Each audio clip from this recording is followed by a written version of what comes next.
ആ ഭ്രാന്തനായ കൈസിനെ പ്രണയിക്കാൻ മാത്രം എന്ത് സൗന്ദര്യമാണ് ലൈല. ഇനി അവനിൽ കണ്ടത് ആമിരിയ ഗോത്രക്കാർ ചോദിച്ചപ്പോൾ ലൈല പറയുന്ന ഒരു മറുപടി ഉണ്ട്.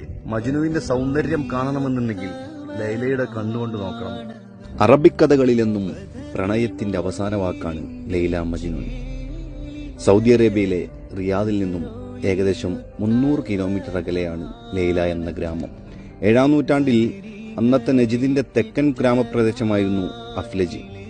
അതാണ് ലൈലയുടെയും മജ്നുവിന്റെയും നാട്. ചെറുപ്പം മുതൽ ഒരുമിച്ച് കളിച്ചു വളർന്ന ലൈലയ്ക്കും മജ്നുവിനും പരസ്പരം അടങ്ങാത്ത ഇഷ്ടമായി. പാട്ടുകൾ പാടുമായിരുന്ന കൈസ് മരുഭൂമിയുടെ മണലിൽ പോലും ലൈലയെക്കുറിച്ചുള്ള പാട്ടുകൾ എഴുതിവെക്കാൻ തുടങ്ങിയതോടെ നാട്ടുകാർ കൈസിനെ ഭ്രാന്തനെന്ന് വിളിച്ചു. ലൈലയുടെ പിതാവ് നാട്ടുകാർ ഭ്രാന്തനെന്ന് വിളിക്കുന്ന കൈസുമായുള്ള പ്രണയത്തിൽ നിന്നും പിന്തിരിപ്പിക്കാനുള്ള ശ്രമങ്ങൾ തുടങ്ങി.